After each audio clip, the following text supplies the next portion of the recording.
So before we begin, the idea that we had was that Rita and I will be, to warm up the conversation, we're going to ask Stephan a few questions and exchange a little bit with him.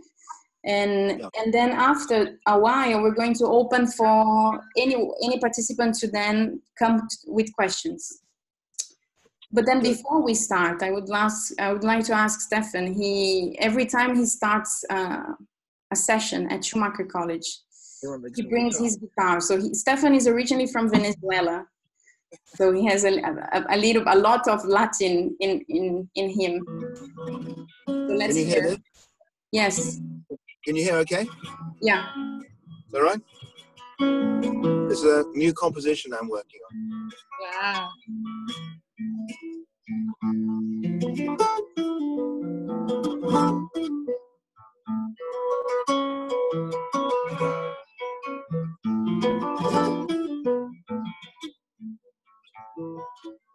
Ya salió el sol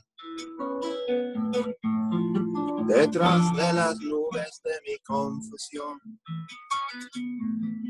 Ya salió el sol detrás de las nubes de mi confusión.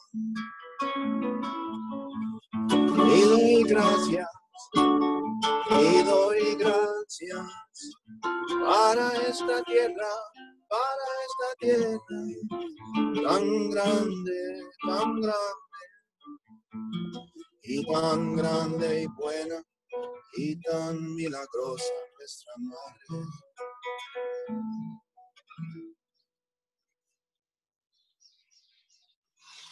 Thank you.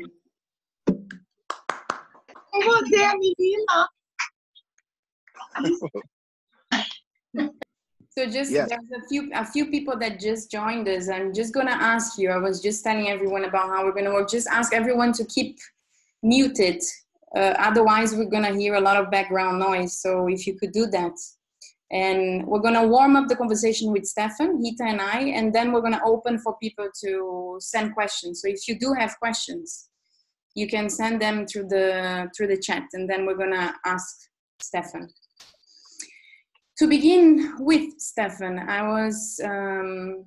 we thought it would be a good idea, at least to give a very brief idea for everyone that is here, because I'm not sure how much people are familiar with Gaia theory, but if you could briefly talk about the main idea behind Gaia, and then we can take it from there. Okay. Well, I think Gaia has two components.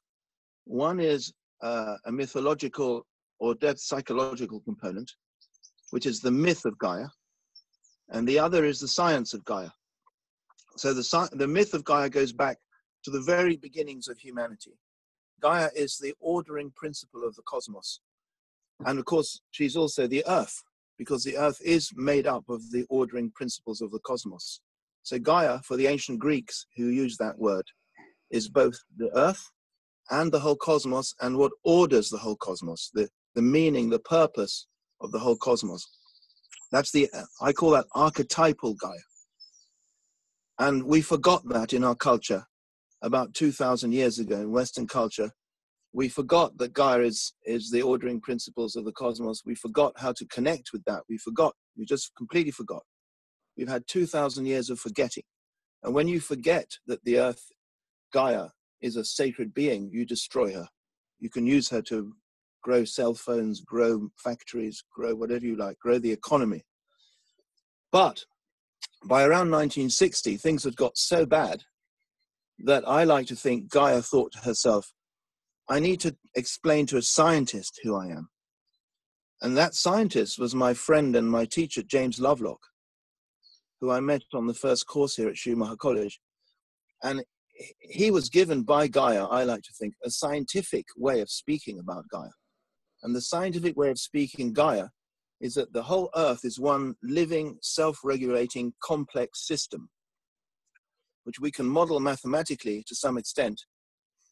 And when we do that, we find that the whole earth as one great complex system is able to regulate key aspects of its surface, such as temperature, acidity, distribution of key elements, because of very complex and very intimate feedbacks between all the living beings, plants, animals, fungi, bacteria, protoctista, all the living beings on the one hand, and the rocks, the non-living rocks, atmosphere, and water on the other.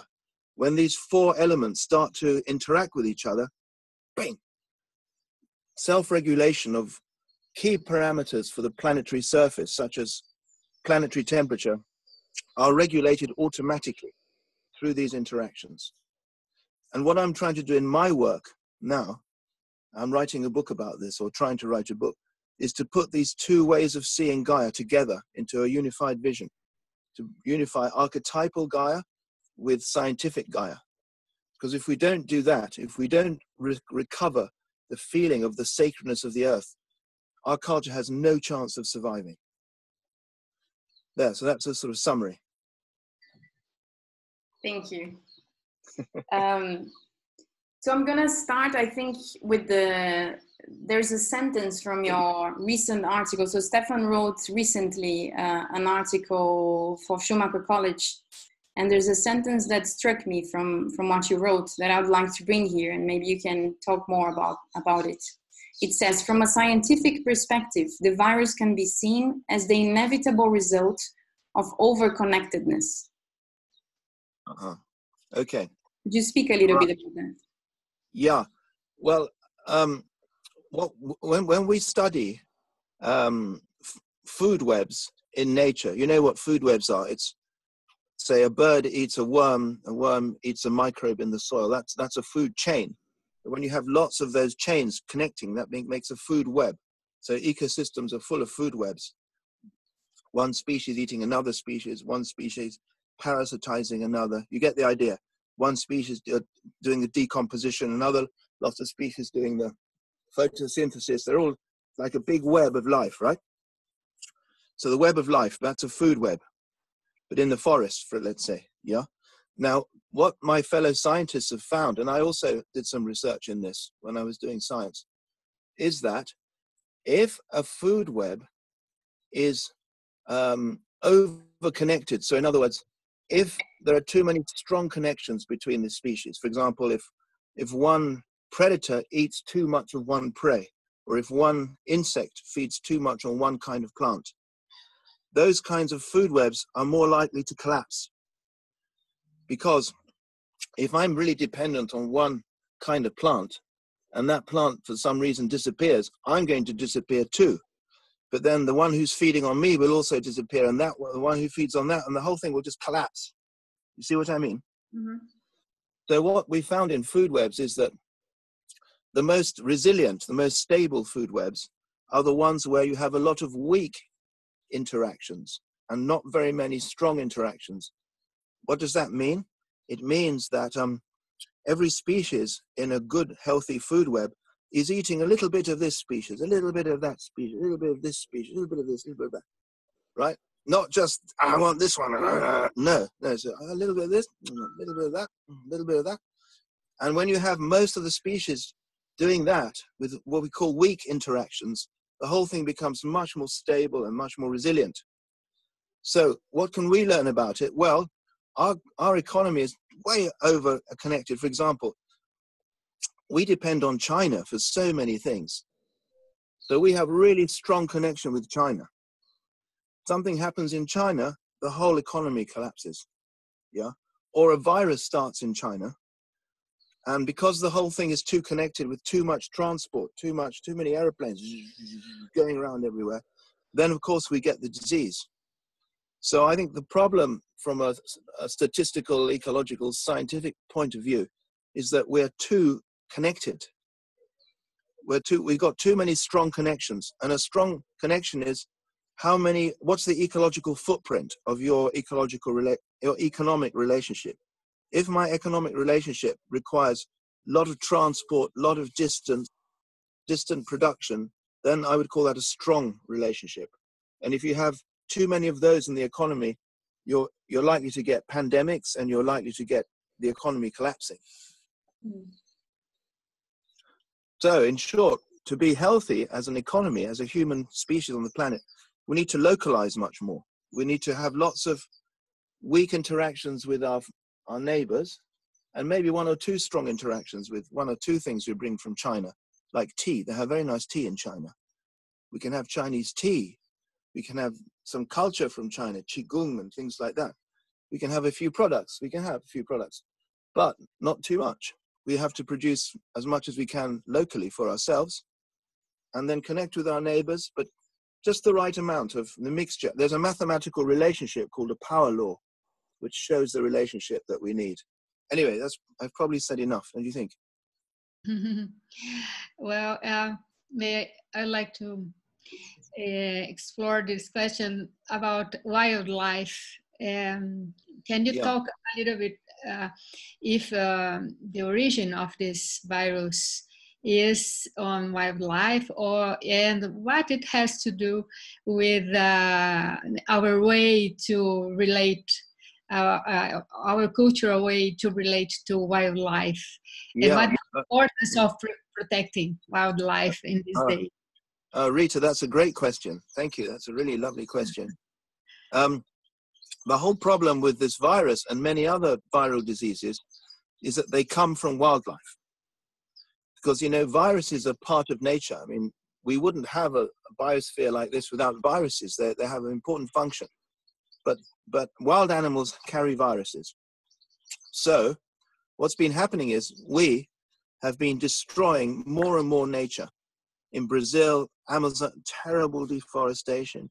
In Venezuela, where I was born, terrible deforestation. Africa, terrible deforestation. Everywhere, terrible destruction of nature. Yeah. And so the poor people, la gente pobre, los campesinos, the poor people, they have nowhere to live, and so they haven't got much food, so they get food from the forest. There's not much forest left, so they go in the forest and they kill wild animals for food. This happens a lot in China. In China, killing wild animals for food has become a luxury thing that rich people do. But in other places like Africa, it's the poor people that have no food, so they go into because their global economy is destroying their way of life, their traditional way of life. The global economy is destroying it. And so the Cerrado also, yes, is also being deforested, of course. And the Llanos in Venezuela, everywhere. And so the poor people then go into the forest or the Cerrado, wherever, and they eat wild animals, and we get viruses that way, particularly in China and Africa. Now, the other problem is in China, they use wild animal parts for medicines, you know, like rhino horns and bits of pangolin scale. They really like pangolin scale. You know, they think the pangolin scale cures everything, more or less. So that's really dangerous because two things happen. We exterminate wild animals in the wild, like tigers. The Chinese love tigers for medicine, you know. So they kill out the tigers. They kill all the elephants. They kill all the rhinos for medicines. And of course, that brings the virus with it. So we have to stop destroying nature. We have to let nature get big again. We have to completely stop markets where they sell wild animals. And we have to stop the trade in wild animal parts for medicines. And we have to change our economy, because this economy is completely anti-Gaia, or I would call Gaia Blind. This culture of ours is Gaia Blind. No puede ver lo que es Gaia. It just cannot see it doesn't understand. Gaia, what's that? That's a new age hippie thing, you know. So that we've got a big problem. So would you say, Stephan, that the virus is a mechanism from Gaia of self-regulation? You can see it like that, yes. I mean, from a scientific point of view, yes, you could say that's a mechanistic view by definition, right, Bia? Yeah, if you want to look at Gaia mechanistically, yeah, you'd say it's a mechanism for regulating the population. But that's true on a certain level, of course. It's a kind of feedback. It's a cybernetic feedback. But on the other hand, I prefer to regard it as a teaching from Gaia. It's a teaching. So she's teaching us. I mean, I feel Gaia really is a huge intelligence, which we just can't understand what it is. But it's just the most marvelous intelligence. And I think for me, she's teaching us something. She's giving, like I wrote in the article, and the blog, she's giving us a chance to realize what a crisis really is. And she's giving us a chance to well, we should be able to control this virus to some extent. But the real crisis is not the virus. The real crisis is climate change. And climate change is not reversible. Once climate change moves the planet towards a hot state, you cannot reverse it. And we don't know if we're already in the irreversible trajectory, but it could be. So for me, the virus is giving us a chance to learn how to live well with Gaia. And that involves localizing, like I said before. And this brings up Charles Eisenstein's article, of course, where he talks about this. Mm-hmm. Thinking about the climate crisis, that there's a question for me that then Charles Eisenstein talks a little bit about that. But why do you think we haven't been able to react in the same way that we are reacting now to the virus when we think about the climate crisis? Us as humans, what made us now all of a sudden worry so much and then take all of the initiatives that we are taking globally to stop the... Yeah. And then climate crisis is... Yeah, that's a good question. I think that, you see, the virus is a very small little thing which we can understand conceptually. We can see it down a microscope. It has a very short generation time. So, you know, we can understand what a virus is. It makes kind of sense. And it has the most important thing is it has an effect on a very small, short time scale. This pandemic happens really fast, right? You can see it. Boom, people getting sick and dying really exponentially fast, doubling every 3 days. You can really see it. You can touch it. You can feel it. You may even get sick yourself. You might even die yourself. Yeah.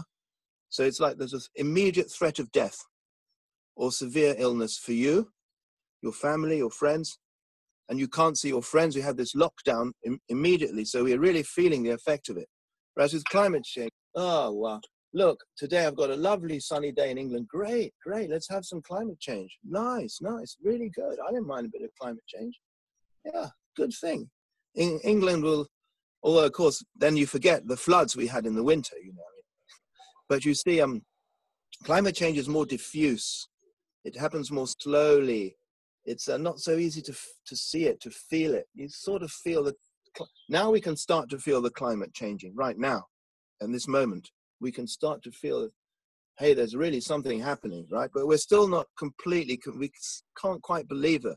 But we could have such a big impact on the entire planet. We can't quite believe it. Yeah, no, I don't believe that business about being made in human hands. I have a friend who, well, anyway, we can talk about Charles Eisenstein's article in a minute, if you like. So did I explain the difference between the virus and climate change and why we respond to the virus? I don't know what you think. From what he, well, I personally think, I think what you said, definitely, for me, there's an aspect of the virus gets really closer to our lives. And so yes. It's more or less what you said. And when I think about where the control and power and money is concentrated, the virus is a threat for them, I think. It's something very, that can get, like you said, anyone can die. You know, Boris Johnson was at the hospital yesterday, very ill. So he might die. Then it gets so close, I think then it really makes people, okay, now I need to do something about this virus. And then it's easier, of course, for the wealthy to, which is an aspect, the aspect that we have been exploring when we spoke last week of how the crisis is different also in the context of Brazil, and how then we see all of the inequality that then is hugely appears for us even more strongly in the context of the pandemic. Yeah, no, I can see that. Yeah, yeah. No, I agree with you. The virus is very immediate, but climate change is too. I mean, we've had the most terrible floods in this country again. You know, again. And people still don't really make the connection, sort of. I mean, more and more, there is more talk about climate change, but it's not like galvanizing it's not a national crisis we all have to deal with, you know, by stopping driving our cars and by driving our cars less and traveling less. No, it's not that sort of crisis mentality with climate change. It's, oh yeah, well, we'll do something maybe in 10 years time, you know. Yeah, it's the problem. Because it's too diffuse. Yeah. Mm-hmm. And do you think, Stephan, that the crisis that we are experiencing, even not knowing where it's going to lead us, do you think that's going to affect how we perceive the climate crisis in a way? Is that something that this virus will teach us in that sense, on well, how we see the climate crisis? Yeah, well, like Flavia, I don't know if you all saw that note that Flavia just sent. I think we need to connect the climate crisis with the virus. They are connected. And maybe that's what Charles Eisenstein didn't do in his article, actually. So that's what we could do. We could link it. And of course they're linked. Because if we didn't have the kind of economy we have, which I mentioned before, you know, over-connected, hugely destructive of nature, etc., that virus might have started off in China, but it would never have got this far so quickly without an over-connected system. Maybe eventually, you know, one person in an airplane from China, maybe there's a flight every month or every 2 months. There's a flight from Peking to London every 2 months for cultural exchange, not mass tourism, cultural exchange. Yeah, really serious stuff. Okay, one person on that plane gets in, he has the virus, but then we know there's a virus already in that area, so we can prepare for it. But if you have 600,000 people coming from China, all over, going to Italy and Spain for mass tourism, that virus is going to spread like that, which is what's happened. So we can explain that the reason the virus is happening is because our lust, our desire for economic growth, and more growth, more and more stuff, more and more travel, more and more this, more and more that, more and more that, has made the world so interconnected that a virus can travel very easily through the transport network from China in a few days all over the world. It's the economy that's done it. It's this crazy growth-saturated, growth-obsessed economy that's doing it, nature-destroying economy that's doing it, that's both wrecking the climate and wrecking biodiversity and promoting global diseases like this one. Yeah. There is a question here from Gabriel. I don't know if everybody has received this question. He's asking us, there are some theories spreading that the virus was made by human hands. I don't believe that. That this virus could be made by hidden purpose? No. I don't think also. No. You see, here I don't agree with Charles. This is my friend. I have a friend called Jeffrey Keel, who's a climate scientist. He gave me this critique of Charles's article, and I agree with him, actually.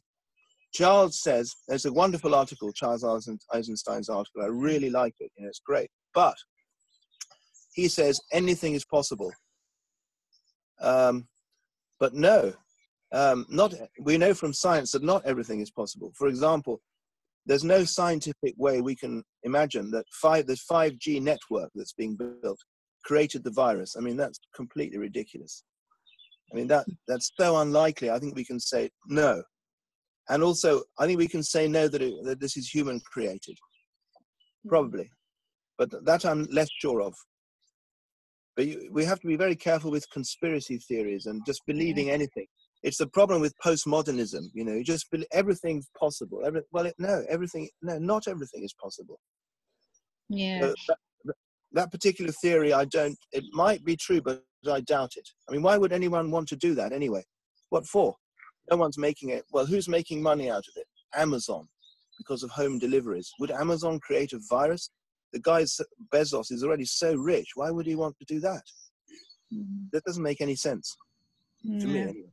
And I think it's as a hypothesis, it changed our focus on all the dynamic that is happening, and we must understand and also as exercise to understand climate change. Yes, you're right. It's a distraction. In other words, it's a distraction. It distracts us from, as you say, Rita, from really understanding the complex system that's created all this. Yeah, I agree. Stephan, Camila is asking if you read Vandana Shiva's article. I personally... No, I haven't. No? I haven't read it. I'd like to read it, if you can send it to maybe me. you can share with us. I would like to read that also. Me too. Yeah. By the way, we can share these articles that Stephan mentioned. So Charles Eisenstein and his own article that he wrote for Schumacher College, we can share with everyone also the links. Yeah, great. Juliana also talked about the article of Eliane Brum. It's a very, very interesting also. How she comes to climate change. I read that, but I can't really, do you remember? Can you talk more about that? No, I don't. Remind me, sorry. Also, a message came through I was trying to read, but I didn't quite read it all. When you say Gaia is teaching us, how does that relate to deterministic science? Juliana Schneider. Yeah, I can answer that. What would you like? Hi, Juliana. What would you like? Which one? So what should we do? Should we do that question or your previous question? I did. Like? Hi, Stephan. Hi. Nice to see you. It's so great to see you and hear you. I didn't send the previous one. I think it was a comment. She sent a comment that Eliane Brum, this Brazilian journalist, she makes this link of climate change. Yeah. Yeah. Well, all right. People know that we have in Brazil this amazing journalist who she did something that relates both rather than putting a separate things, and I think she did a great job. That's good. You should send that to people. Yeah. But I saw a question there about, is the teaching of Gaia deterministic science? No. How does that relate? Yeah, to the. Oh yeah, no. Well, no, I wouldn't say so. Although of course they're connected. I mean, Gaia is on one level deterministic. Well, I don't think it's deterministic because it's more like it's a complex system. So you can't, as you know well from doing the MSc, you know, you change one little parameter and the whole thing changes. Is that determinism? I don't know. It's a philosophical question. No, I mean more in terms of the mystery of Gaia. I mean, I don't know what Gaia is ultimately, but somehow I feel she is teaching us something. Mother Earth is teaching us something. I'm like an indigenous person, you know? I take the position of an indigenous person, like one of your indigenous people in Brazil or in Venezuela, where I was born. If, you know, they're in the jungle with their spears and have this amazing culture, really deep spiritual knowledge of the earth, really deep spiritual knowledge, much deeper than science, much deep. Science is like kindergarten compared to what they know. Although science is really great, but what they know is so much deeper than science, because they know something about, they feel this such a rich connection and a rich meaning in the planet, in nature, and they also have these visions, and their psyche is integrated really well with nature. So that's what I mean. That's the Gaia I'm talking about, the indigenous Gaia, the Aboriginal Gaia, not scientific Gaia. She's teaching us. That's where the teaching is coming from, and we can analyze that with the scientific Gaia, of course. That's more superficial. Yeah, I just would like to comment that most of people can understand when you say Gaia is teaching us like a metaphor. And what I understand you are talking about is it's not a metaphor, it's a real deep experience. Yeah, I wouldn't, you can look, if you want it to be if it helps you to see it as a metaphor, if it helps a person to understand it as a metaphor, because they freak out to think, oh, it can't be real, it can't, okay, then it's a metaphor, good. That person will behave better towards Gaia and towards other human beings. Fine, metaphor, good. But for me, in my own experience, all I can say is my own experience. I know I've really experienced Gaia as more than a metaphor, much more than a metaphor. Yeah. And I know I've done enough research now to realize that experience is an Aboriginal experience. When I experience that Gaia, I become Aboriginal myself. I'm seeing things like an Aboriginal person. And that's really healing. Jung called this our 2 million-year-old self. This is the great Swiss psychologist, C.G. Jung, our 2 million-year-old self. And it helps a lot to read, for example, accounts of the Bushmen in Africa, from Lawrence van der Post, or in Brazil. Who were those two twins? I can't remember their names now. Villas Lobos, I think. Yes, una pregunta. There's a from Clara Ramos to all. Oh, I didn't see it. Okay. You translate me? Yeah, she says, hi, Stephan, about Rita's question from the origin of the virus in the wild world. I don't know if I understood correctly, but you said that as poor people have to require going into the wild for food more than wealthy people. The virus that these animals carry got to us. That's what you're saying. Maybe that's what she's. Yeah. But how does that compare to ancient people that used to feed through the wild? That's a very good question. A good question. Yeah, good question. So my immediate idea would be the indigenous people probably knew which animals not to eat, because maybe in the past,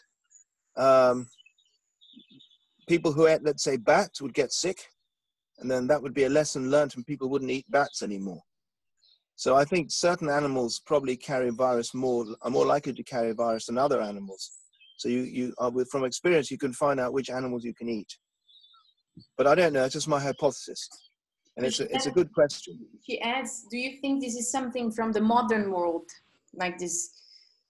No, I think this has been going on ever since ever since life started. There have been viruses, good ones and mostly good ones and a few bad ones. So just good and bad. But no, I don't think it's new. What's new is the rate of contact between humans and viruses from wild animals. The rate of contact has gone up hugely as the forests shrink and shrink and shrink and shrink, and the animals are concentrated in these forests, and then people need to eat more meat. The animals themselves probably infect each other more with viruses because there's less space for them to move. I'm just imagining. I don't have any evidence for this, but I'm just imagining. The animals are more concentrated, so they infect each other more, and then in the limited areas they have, and then people come in and they catch and eat those animals, and they get infected. Yeah. You want to comment? Yeah, sorry, there was a comment there about the genome. What was that? I missed that. About the creation of the virus, there's some well-proven scientific articles already published that compares the genome and prove that it came from wild animals. 96%. There we are. Yeah, okay, yeah. Bia, there is someone that wrote a question that I think this question came only to me, that I will read it. It's written reservadamente. I don't know why. It went to you. Only to me, yeah. Stephan, what is your vision about this big nature lesson and the different effects in humanity? I mean, some of us are here, have a good conversation, and others in such pain and suffering moments. So can you explain the question? I didn't quite get it, Rita, sorry. I don't know, I don't think I understood. Jessica, can you explain better? I can read again, but I don't know if I understood. Okay. And also, can I ask you, I don't know if this is possible, instead of you reading the questions, couldn't we see the person speaking who's giving the question? Can they come on the screen? Yeah. Can we do that or not? I mean, that would be nice to see that. Yeah, can we do that? Or if you don't want to do it like that, that's fine with me. No, it's fine. We can do that. No problem. There might be more fun, more interactive if it works. If not, don't worry. Let's try. I mean, if it's too many people, but I don't think it will be a problem. Let's try it. Rita, what is the name of the person that asked this last question you read? Jessica. It's Jessica. She is speaking, guys. Yeah. Okay, sorry. No, I just sent to Rita because I'm... there we are. Jessica, hello. Now I can see you, yeah. To ask me your question. Yeah, so I mean, because it's a big difference how people are really learning about this lesson, this nature lesson. And I would like to know about your vision in this process, because I have, like, I'm in my house, have a conversation with you, and other people cannot have the same opportunity and are in such suffering moments, and this is we are learning. We are all learning this this big lesson, but different effects, and not so. Yeah. Like, well, I think you should talk to as many people as you can about it, and explain to as many people as you can about Gaia, and what Gaia is, what you feel about Gaia. So I think you could do that. So in other words, spread the conversation like a virus. We need a Gaia virus to spread. Wonderful. Yes. I have a question, if I could. Yes, please. Hi, Stephan. Hi. So I just would like to understand your opinion in regards some permaculture principles, for instance, talk about the importance of parallel to the agriculture production to have animals in the land as well, that it's healthier for the soil and even for the production of the vegetables and so on. So I just would like to understand your opinion in regards to this vegan movement, this vegetarian movement, how important is to minimize the consumption of meat, or what's your view in these regards? If it's important to continue with this animal industry or not, and if it's actually realistic to have a production of meat in smaller scales, as you know, idealistic. I see. Yeah. Well, as you can imagine, my answer is going to be, of course, the production of meat is incredibly unecological on such a huge scale and such an industrial scale, and it just can't continue. Gaia can't sustain it. For example, you know better than me that in the Mato Grosso in Brazil, they've destroyed a lot of wild nature to grow soybeans, and a lot of those soybeans are sent here to Europe to feed cattle. I mean, it's completely crazy. And it's destroying, it's giving money to people like Blairo Maggi, you know, big soya man. And he's destroying it. It's destroying that part of Brazil. It's so terrible. So yes, but permaculture principles, of course, are very important. And we know they work. And having a few animals is also important. One of my friends and colleagues is called Colin Tudge. Colin Tudge, an Englishman, Tudge, Colin Tudge. He has an idea called Enlightened Agriculture, which goes back to the old ways of agriculture, where you have permaculture growing, let's say, with a few animals here and there to eat the little scraps of vegetation, and then dung goes into the ground, and you can put the dung in the compost, and it enriches everything. That's true, but you need a small number of animals, and you can eat them if you want now and again, but we've got to have much less meat than we do now. And we'd have to grow food like we grow at Schumacher College, you know. I wish I could show you the gardens here. Lots of different plants growing together according to permaculture principles, and everyone helps a little bit in the garden with growing the food. It's a community building as well as food growing. They both happen together. And part of the community can be the animals that go around, you know, the cows and the goats or whatever, and the chickens, of course, and the guinea pigs going around eating the grass and contributing, but only a small number of animals, not too many. You can also have fish. You can have fish in ponds. The Chinese are very good at doing this.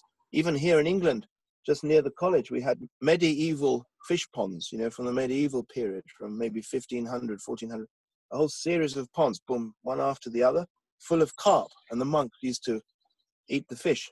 We can do that as well. So yes, I mean, it's well known how we can do that. Blairo Maggi sells almost all his soybeans to China to feed pigs. Crazy. Quite right, yes. Maria Eugenia sent a question a few minutes earlier. Would you like to ask the question yourself? Yeah, please, if that works. If it works with the technology, that would be nice. Actually, I was kind of comfortable with it being just... Oh, you want to be anonymous? Okay, I'm not looking. No, but I can read it. I think you already touched on that point a little bit, but the question goes as following, like, you mentioned this idea about Gaia teaching us a lesson, and I completely agree. And also about this kind of indigenous embodiment of a way of living, thinking, and just seeing the world.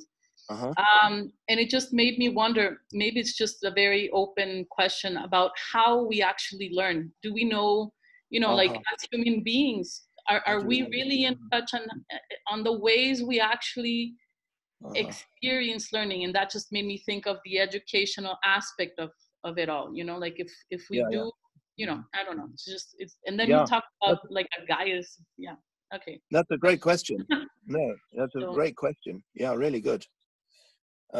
Because to see what I'm calling her archetypal Gaia or aboriginal Gaia, that Gaia, for a Westerner, for me, anyway, it hasn't been easy. It's taken me a long time to even catch a glimpse of that Gaia. I had to work on myself a lot. So I think what we need is some form of personal inner work with ourselves. We need to look into ourselves very deeply. We need to be really introspective. We need to pay attention to our dreams. We need to, well, maybe put it like this. We could say we start a quest to Gaia. We say, all right, and now I commit myself to finding Gaia. But to do that, I have to look into myself, because in myself I have many obstacles, particularly if you're a Westerner, particularly if you're a scientist like me. Very big obstacles, very, very big walls. Jung said, our rationality builds walls around us, and so we can't see eternity any longer. Just those walls, they're surrounded by rationalistic walls. We lose touch with eternity. Gaia is about eternity. She comes from eternity. She comes from that extraordinary dimension of things, the eternal. She comes from the eternal. So to experience that, you have to work with yourself. It's a quest. My own work, I find, because I'm in Europe now, not in Latin America anymore, I find the alchemical tradition is very helpful to me as a way to Gaia, to the deep Gaia, to Aboriginal Gaia. So I'm writing a book called Gaia Alchemy, where I'm trying to show how you can use the science and the alchemical ideas to find Gaia, to find the original Gaia, the Aboriginal Gaia, the eternal Gaia. But it's a process. It needs a lot of work on yourself. That's my experience. I had to work a lot with myself before I've been able to have that incredible, marvelous experience, which I have right now in my jungle. I might take you for a little walk in my jungle. Oh no, the phone doesn't. No, I better not. We'll lose the connection. The phone doesn't reach very far. Yeah. So in that sense, there's a question here. I was going to ask something, but Francois, if you want to, would you like to ask the question yourself? Yeah. I just would like to comment that perhaps this quarantine is a good opportunity to go inside and deeply begin this process to being in touch with Gaia. It is. I mean, you can take the opportunity. Yeah. I would say to everybody, well, I don't know. I like Jung very much. I think Jung is really, really great. So I would say to everyone, read some Jung. Read his autobiography, Memories, Dreams, and Reflections, when you're in isolation or when you're in quarantine.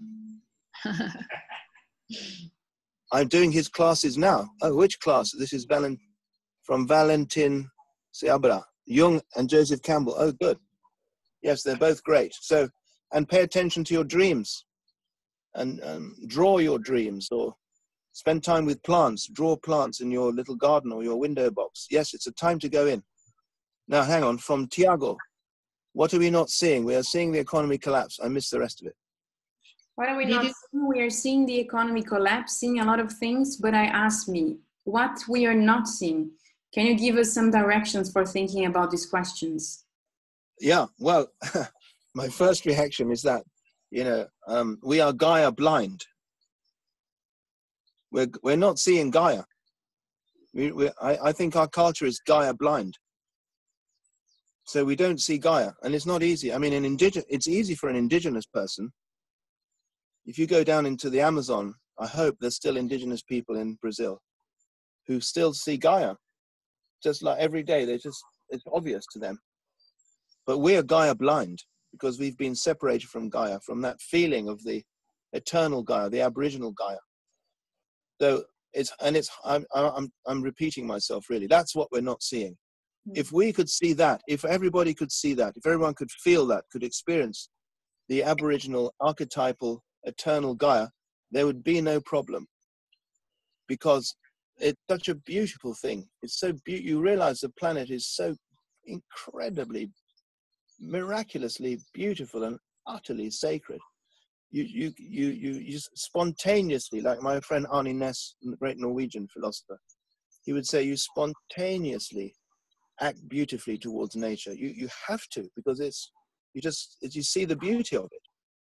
But if you can't see the beauty, if you're Gaia blind, then you destroy Gaia for your own profit, which is what we've done in our culture. I'm going back into there's some questions that were asked before this last one, so I'll go back a little bit.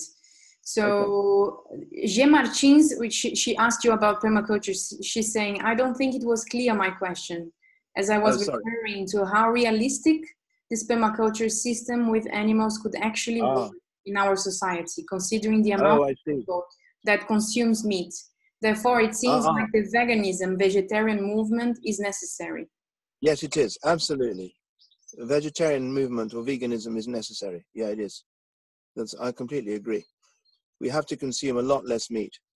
But I think it would be possible to have permaculture kind of growing all over the place. I'm trying to make sure the sun doesn't get you. So we can have permaculture all over the place, as long as lots of people will help to work on the land. It has to be community-based.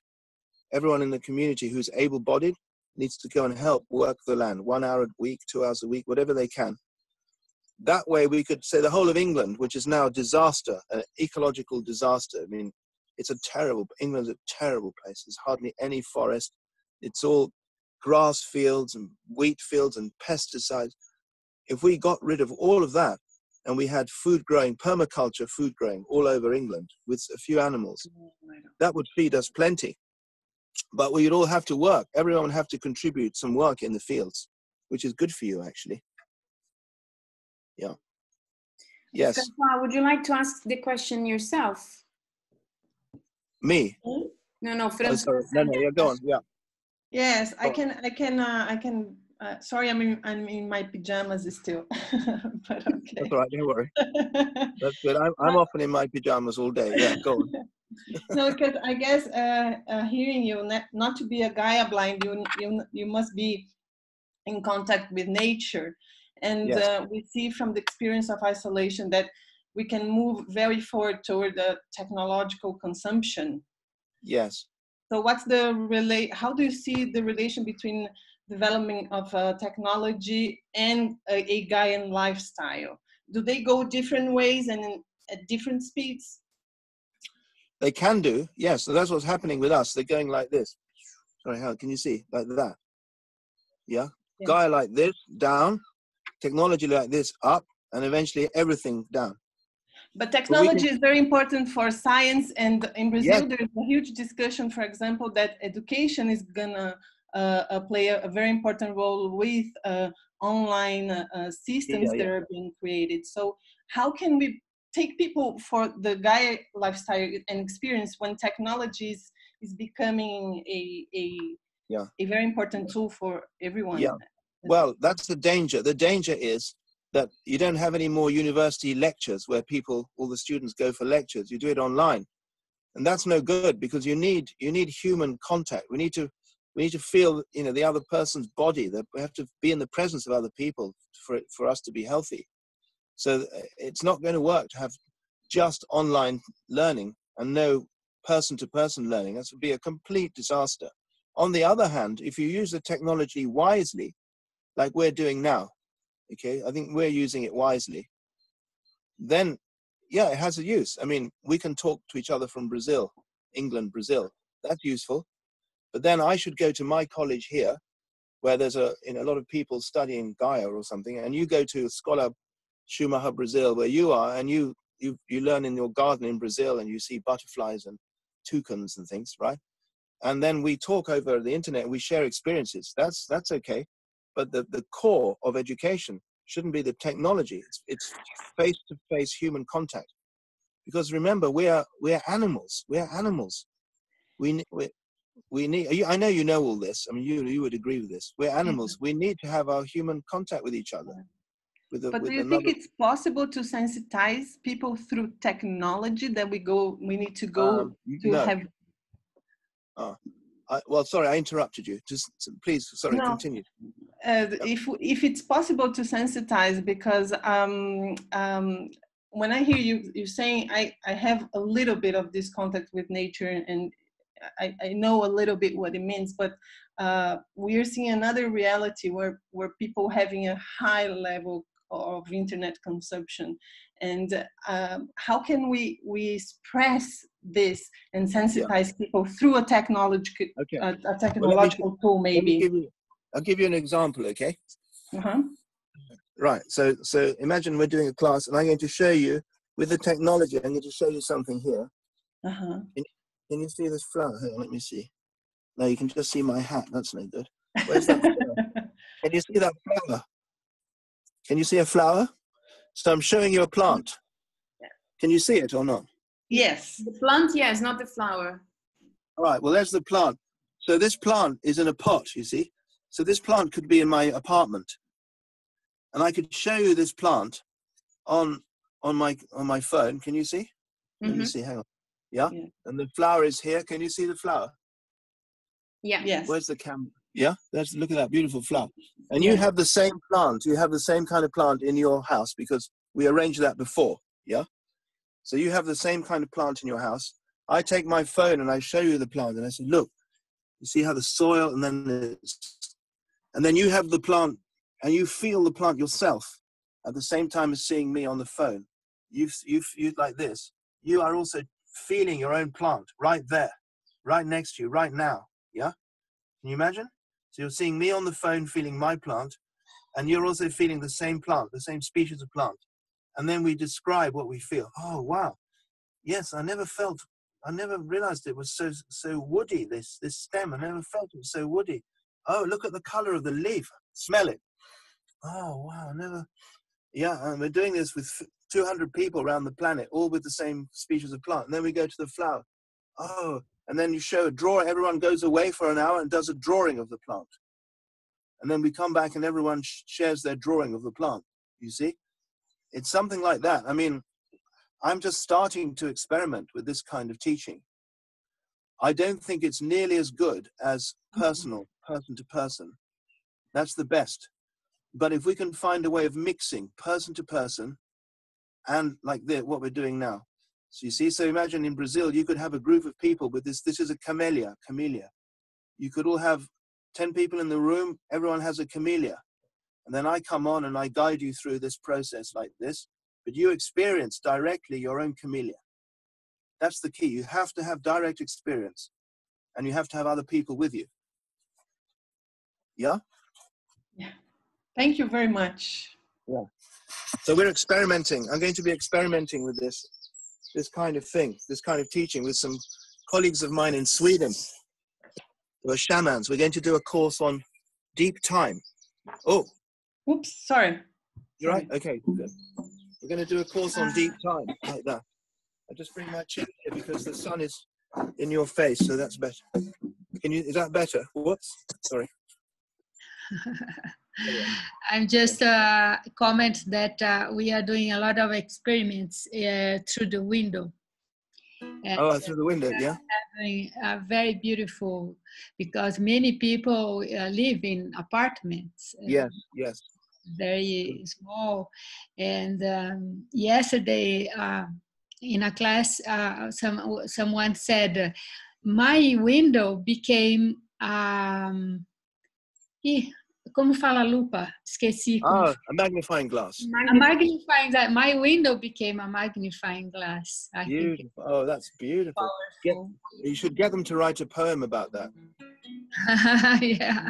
Really nice. My window became a magnifying glass. A magnifying glass.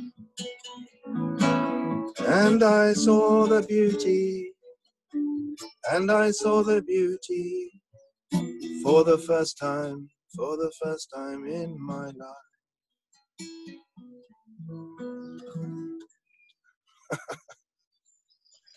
Wonderful. You know, I was reading. I will cry. That's lovely. My window became a magnifying glass. Wow. We have a few more questions, but just I was going to ask you, have you heard, I was reading this morning that the word corona in the music world means some kind of suspension. And it can, in a music sheet, there's this symbol that is the corona that I don't know much about music, but this little article said that it means suspension, and it's also a moment before a solo begins. That can be an improvisation, and I found it very beautiful that that's actually the meaning of the word. Camila, would you like to ask like a pause? Yeah, like a pause. Yeah. Okay. Yes. Hi, Stephan. Hello. Hi. How are you? Good, and you? So my question is, what do you think is the role of fear and death as part of life in order to reconnect with Gaia and change the way we live? Well, fear, I don't think is very helpful. Well, it's useful if you're being chased by a tiger, I suppose, or a jaguar. But fear, I think, is not so helpful. I think the ideal state of mind would be never to be afraid of anything. That's very difficult, of course. But I think that would be, if, let's say, Buddha or Jesus, I don't think if they were afraid, they knew how to deal with it. The fear wouldn't grip them. But death is, of course, something that will happen to everyone. And we have to prepare for our death. We have to really, only by contemplating death do we really begin to appreciate life. Because if we think we're going to live forever, we don't start looking for meaning. But if we know we're going to die, then we have to ask, what is death exactly? What's going on? Of course, we don't know. But it sets you off on a journey to find some meaning in life. And from an ecological point of view, from a more scientific point of view, if there wasn't death, there would be no evolution. You have to have natural selection for life to evolve. And natural selection involves a lot of death. The offspring of an organism that aren't very good at surviving, they have to die. They die, they get eaten or whatever, and then the ones that are better at surviving have offspring. And so the trait for surviving continues, but that system only works if there's death. So death is not the opposite of life. Well, Satish, he said something like, the opposite of life is not death, it's birth. So he was trying to put death in as part of the cycle of life. Death is part of life.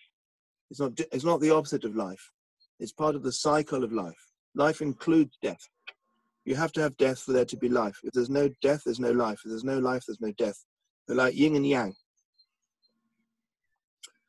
And maybe just to complement my question, in terms of mobilizing society or like collective action in response to what we are living in, like climate emergence, if you like, do you think that there is a role of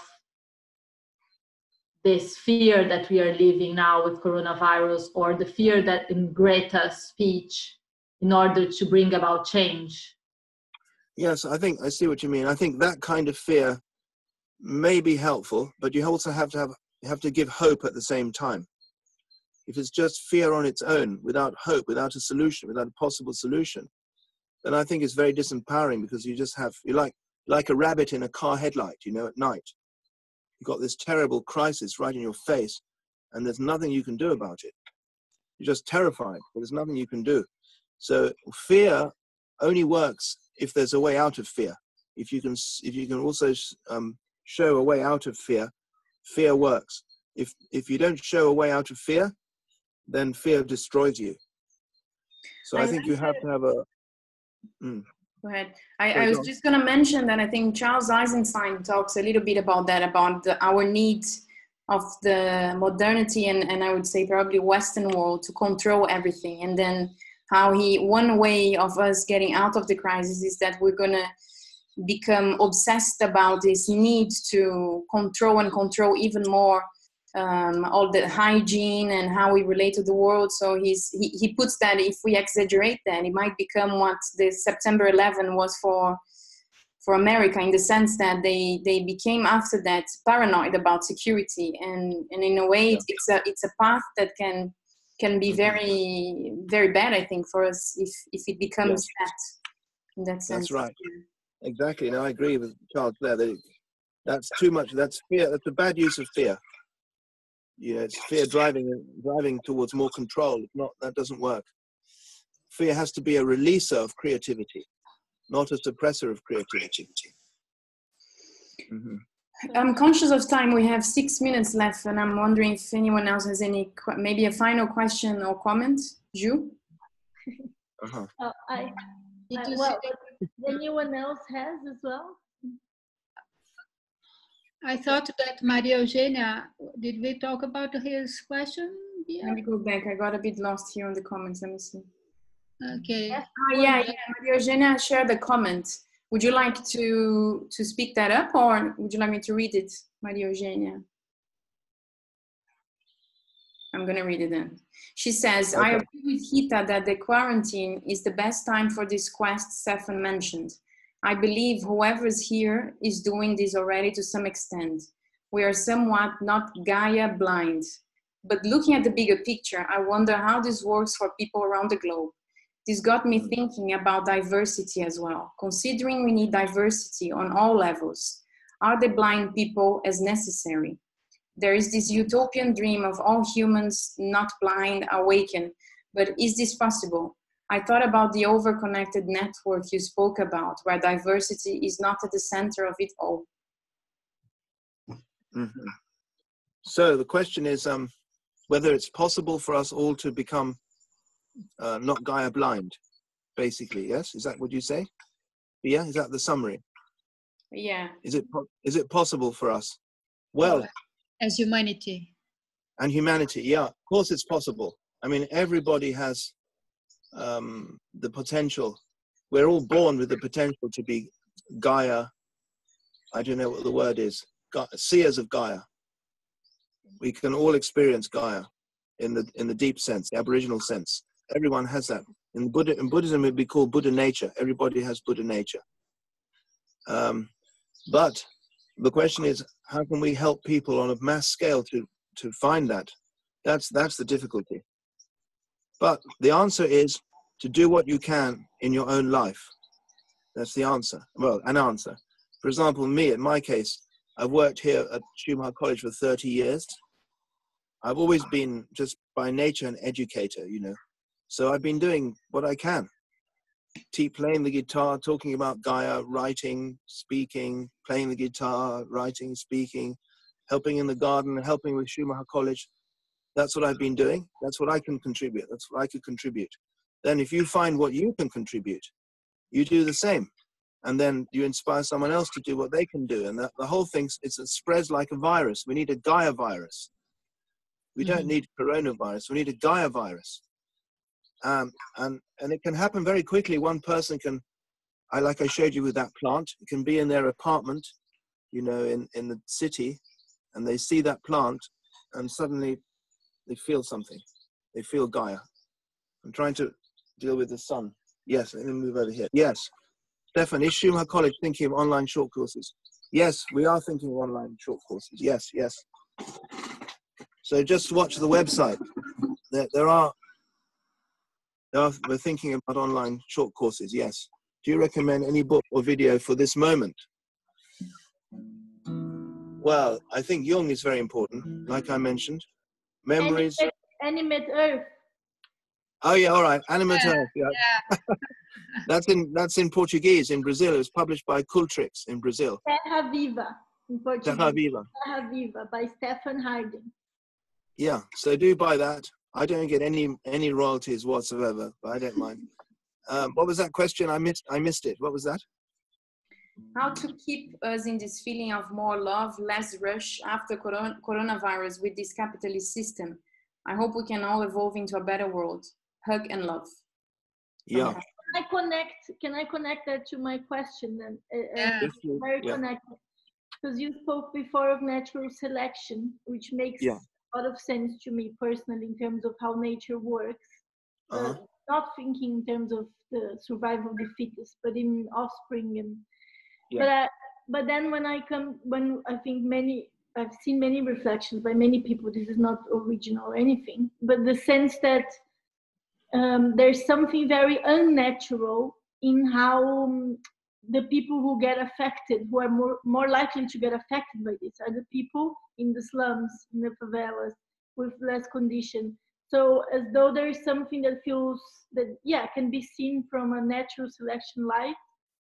Also, there's something very unnatural in the way, because it's us humans and we tend to be unnatural sometimes, and how we structure a society. So I think that connects with the other question. Okay, thanks. That's good. Thank you. Yeah. I don't know if you want me to make a comment. What do you think? Well, yes. I think natural selection, I agree with you, it's very important. I don't think it's operating very much in human beings, though, in us, in Western people. Because, for example, many of us have children before we get really bad illnesses, and so those traits are carried on to our children.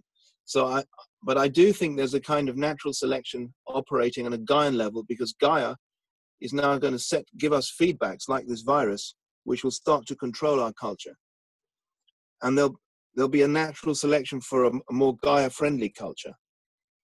This culture's, if we carry on like this, is finished. It has no future on Gaia whatsoever. So there's a kind of Gaian natural selection, Gaian cultural natural selection perhaps going on. That's assuming we don't ruin the planet so much that no human culture will be able to survive and thrive. And then it just happens that it will be the most people with less we just left at the bottom of a capitalist society. So yes, that's right. In the end, pay the price, not only because people in all different classes are feeling and are dying, but mostly the people who are impacted. That's right. But we can't have society without those people, because they're the people that keep things going, the bus drivers and etc. Until we get robots to do all that job, which I hope we never do all those jobs. Then, because we need people. Sorry? Yeah. So we're realizing it more. I hope. Well, the virus gives us a chance to realize it. Will we realize it? I don't know. I'm not that optimistic. I think the market. My friend Per Espen in Norway, I was speaking to him the other day. Per Espen Stoknes. He's a brilliant economist and more. He was saying the market is so flexible, it's going to adapt. So what's going to happen now, I think, is probably more use of technology for making money, like teaching online courses, and we already have Amazon. There'll be more and more and more and more of that. I hope not. As Charles Eisenstein was indicating, I think. Let's see, I'm happy to see you, Stephan. Oh, that's right. There's just one last question, and then I would ask you to play the guitar for us a little bit. But question from Gabriel: do you think that prayers and meditations are a good way to answer and help Gaia in this moment, considering the morphic resonance field? I think prayer and meditation are incredibly important. I know that in those moments when I manage to really pray, it doesn't happen very often, but when I know I'm really praying, then I feel so wonderfully connected, and I feel my prayers really being heard. There's a kind of there's a psychological state where you just know the prayer is working. You know, it's I don't know where it comes from. In Jungian psychology, I think it's connected with the self. So in other words, your ego feels more connected with the soul of the world, the anima mundi, the whole cosmos, with Gaia. It's an experiential. There's a French philosopher called Henry Corbin. He had a lovely phrase for this. He called it cognitive imagination. So in prayer, you're using your imagination with a big I, imagination. You're entering the world of images, the archetypal world of images, which lie beyond the ego. And it's cognitive imagination because you're really learning something. It's real. It's not an invention. It's real. You know it's real. And that's where prayer in that state, prayer becomes effective in some mysterious way. So I think it's very important to pray and very important to meditate. Yes. Okay. That's a nice little bird. Can you hear that little bird singing? There's also a machine, of course. So, any more questions? What do you want? Would you like some music to finish? Tell me what you'd like to do. Music, yes. Music, okay. Is lovely. Well, maybe I'll play you something from Venezuela, shall I? Because it's not far from you, where I was born. So this is a joropo from the llanos of Venezuela, which is like your cerrado. Can you hear that okay? You hear okay?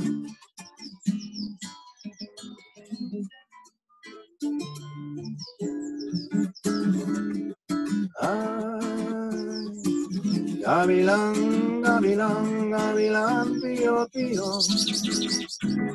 Gavilán, tao, tao, gavilán, gavilán. Tú que vienes volando,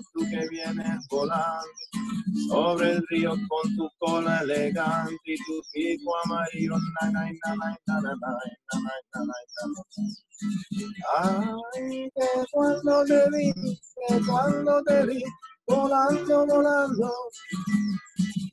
Volando, volando con tanta gracia y tanta elegancia, mi corazón se abrió a la grandeza de la llanura de mi linda Venezuela, donde yo nací, de mi linda Venezuela, de mi linda Venezuela.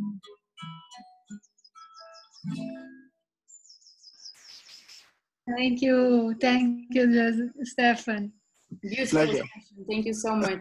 Thanks for accepting this invitation, for your music, for your words, and it was great. Thank you everyone for joining. Thank you guys. A few things we're gonna share. So we have this recording we're going to share with everyone, not only the ones that we're here, but everyone that asked to participate. And I would also like to share, I think Flavia will share with everyone the vaquinha, our crowdfunding that I mentioned in the very beginning, and just reinforcing that it's really open and voluntary donations. So please just feel free.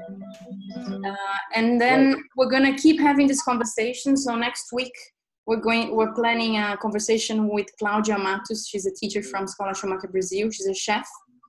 And she teaches on ecogastronomia. Don't know how to usually say that in English, but we're gonna have a session in the kitchen with her next Wednesday.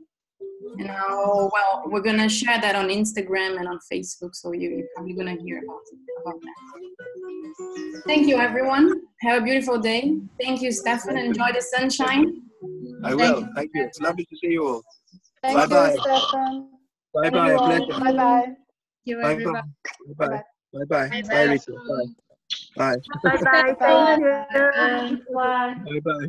Send love to Julia. I will. Thank you very much. I will. Thank you. Bye bye. Thank you. Bye bye. Bye bye. Bye. Have a good day. Bye bye.